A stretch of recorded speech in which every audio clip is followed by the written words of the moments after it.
epic cinema trip to see Kill Bill: The Whole Bloody Affair, which was how Tarantino wanted it. And I remember seeing Volume 1 21 years ago at the same cinema as I was tonight. And the fourth film from Quentin Tarantino as it's billed, and the classic revenge story of Uma Thurman on the revenge to Kill Bill. Because of the massacre at her wedding rehearsal and being shot in the head and lots of bad stuff happening to make her want to go on a bloody revenge and use her skills like John Wick would to... Which is true, obviously pre that. And obviously a homage to Asian cinema and Shaw Brothers and Golden Harvest in particular. A lot of 60s, 70s and 80s throwbacks to classic samurai and kung fu movies. Which the Volume 1 definitely is. I know it's one film tonight, but breaking it into the first half is definitely that. The second half, I still feel, although I'm going to get to it, it works a lot better for me, this whole as one film. But still, there's like a Western vibe, which is interesting because you're going through Django and Hateful Eight. But the second one still does have a slight... And it's weird. It's like Asian cinema meets Western cinema. It kind of has a bit of a weird blend. It's like a very bit of a clash. Or he's literally got the Golden Stallion playing in the background of the final chapter, so... Yeah, it's just... It is. I actually found it more interesting than ever. So I will say, when it first come out, I liked Volume 1 a lot more than Volume 2. I did. And I felt that Volume 1 was tighter, was a very good homage to the Shaw Brothers movies. And the second one, the pacing wasn't as good. It was a bit longer and outstayed its welcome a bit more. And it lost its momentum, and I said it had a bit more of a Western vibe than the Asian cinema. Although you have the master and the training in it, that there was a lot of overshadowing of Michael Madsen's character was like a cowboy, and even Daryl Hannah, even though they have a fight, it was still like in the trailer and like the kind of Texas environment. It lost the vibe as what one had, which was weird considering it was shot as one film. Having it as one film tonight and The Whole Bloody Affair does make Volume 2, the second half, work better, I felt. It did actually tie it in more. I felt like it intertwined better. But still, the second act, I enjoyed it, but I do think the first part is stronger. The part 2, or the second half, whatever you call it, was more of a dialogue-driven drama side. Then the first half is more of a high-octane, over-the-top action. Well, there is an intermission, so it does break it into 1 and 2. It's a strange one, though. I did enjoy the Kill Bill films when they come out. I particularly like Volume 1. I did like The Whole Bloody Affair. I noticed, obviously, Uma Thurman does square in this, but at least in Pulp Fiction, it doesn't draw the square. So that's a perk. It's interesting use of animation, the manga animation. I enjoyed in that it. animation. It is good. It is quite odd having that in there, like just in the first part as well. But it is a good homage to the Asian culture of cinema. But also, it's also strange because, you know, in one way he's making a Shaw Brothers film for Volume 1, but then he goes into anime territory. And then we said we tiptoe around the Western a little bit in the second one. So it is a little bit of a mad mash of stuff when you look at it as well, one big film. I do think Tarantino is a good director. There's really good performances in the film. And he has got a knack at bringing some lost, forgotten actors back from the brink.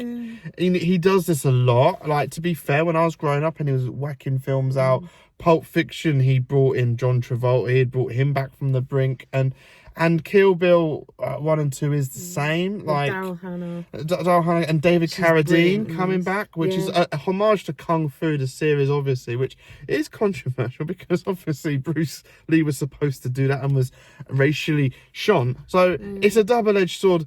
David Carradine playing Bill. There's a lot of interesting stuff. You can go into a real academic piece about this.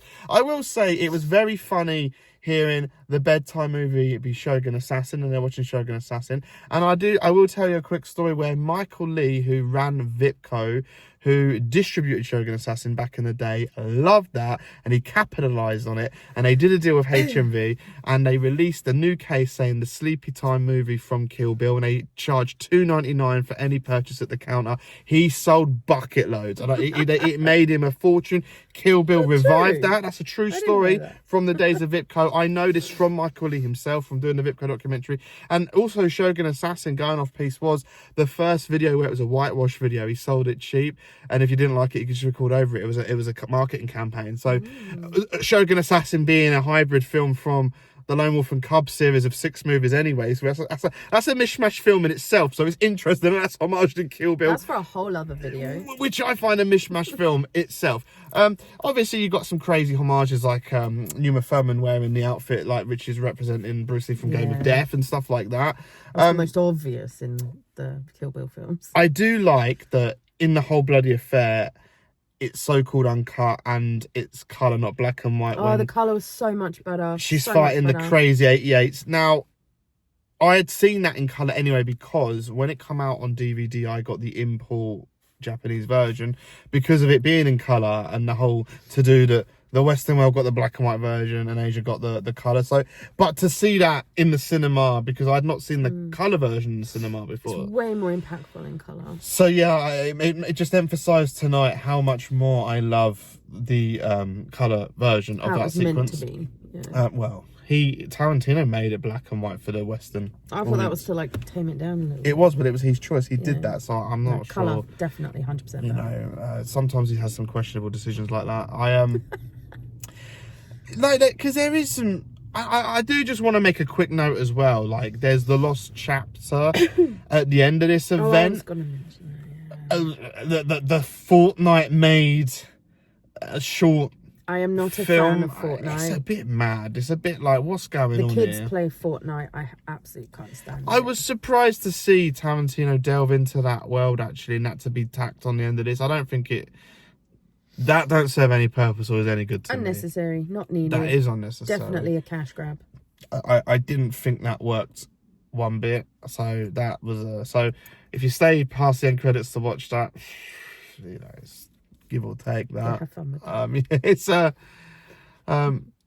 watching it, I can't help but see Uma Thurman crash that car and be really seriously hurt, and a whole law case. Yeah, I was thinking about that. So, as well. because you know, as years go by, things overshadow films. Like that does, like, you know, because you can really see. I mean, I will say, I do like Tarantino's approach to doing practical things and doing it, such as Uma Thurman driving a car. But obviously, that's also controversial and quite risk taking to your actress. And obviously, if you don't know, there was videos on YouTube of actually the footage that was leaked eventually after many years of it being hidden away. Really hurt doing that. So, like, you know, it's an interesting thing to look at if you're into filmmaking, because it's a controversial area about actors doing their own stunts and being peer pressured into things outside of a comfort zone. But overall, it's an interesting package. It's definitely the better way to see it, I think.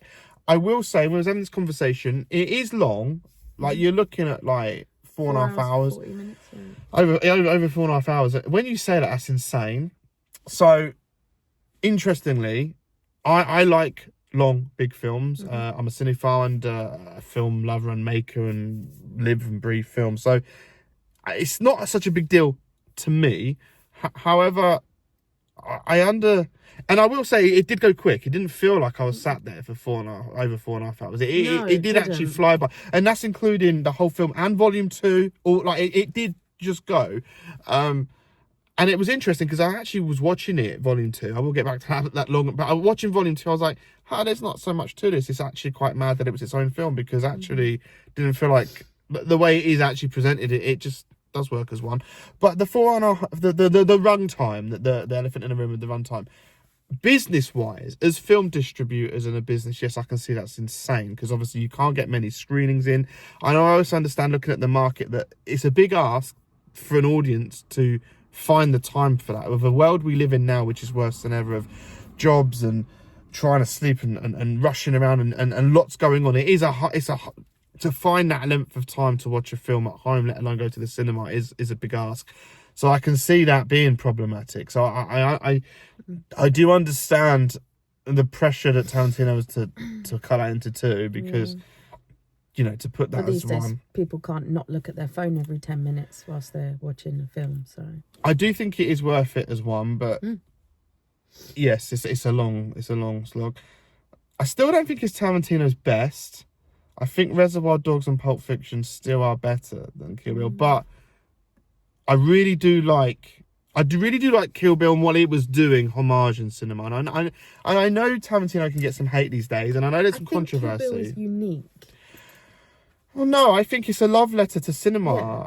Like Death Proof is. But the mishmash makes it unique. But I think Death Proof is actually quite a good film, and it grew on me a lot. Enjoyed Death Proof. I know Death Proof is actually ranked as one of his lowest films, but Death Proof was a homage to proper grindhouse exploitation cinema, even video nasty territory. So but people didn't get it. No, I went to the cinema when that first come out, and people didn't get it. They thought something was wrong. They were looking up at the ejection booth, and obviously Kill Bill is like Death Proof, but for Shaw Brothers films. So he took the same approach.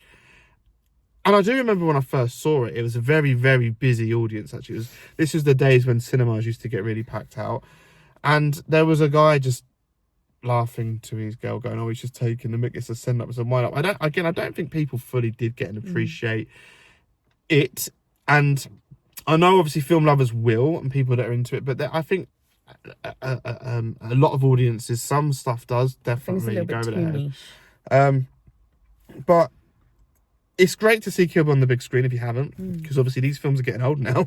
It's crazy that over 20 years ago the first one hit screen, so it is quite nuts to. So I would take the opportunity to just see this package at the cinema. It's quite amazing. We've got this for years. I've wanted that because I knew about the Cannes screening, and I actually have a bootleg Blu-ray of the bloody affair I've had for years of it being trying to cut together watching it though. Like this. But seeing it presented properly on a DCP and properly mastered, and Tarantino overseeing it, and that it's good. So yeah, I like it. I'm gonna think hard about my letterbox of it, because I have always been a fan. There's a few silly gags in it which make it a bit comedy element, which is a bit like just a few little one-liners and a few little, dare I say, Hollywood tropes where Tarantino's American. The film is a Hollywood film essentially, even if he's independent and it's out of the system. It's millions of dollars. It's studio. It's Weinstein. It's a studio film. There are some weird tropes looking back at it, like you wouldn't get that in Shaw Brothers, believe it, you wouldn't. Definitely captures the essence and the atmosphere, but it falls into its American silly ways with the odd one-liner here and there where I'm like, really? I have one major gripe with the film, and you're gonna laugh. Okay. Do you know what it is? What? So she's in a coma for 4 years. And the whole thing about wiggle your big toe and trying to mentally overcome the atrophy. Well, that's Tarantino with his foot fetish, but and the foot fetish thing. So she overcomes 4 years worth of atrophy in 13 hours.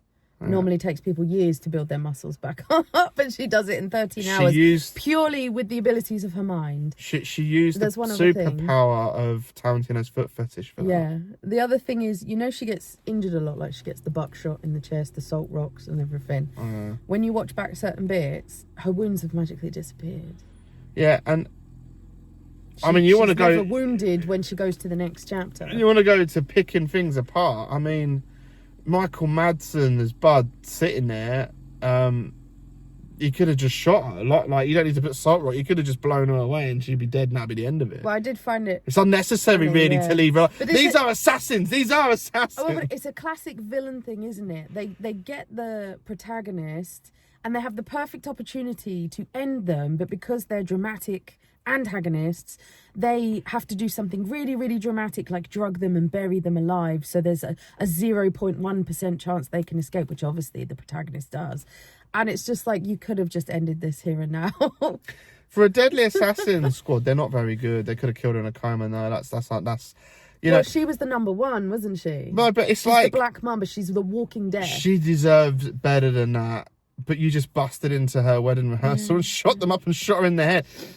I don't know. Look, your logic, Bill, is sometimes questionable, even when you give a whole Superman story It about does point Clark out Kent. he's a sadist and a masochist, so he does like to punish other people and himself at the same time. So, yeah. He's torn between being a killer and being in love with her. He can't win. It's interesting. I found it a really... Uma Thurman's performance is actually really good. The end bit where she's having a breakdown about Such an mixed intense emotions. face. Like, Yeah.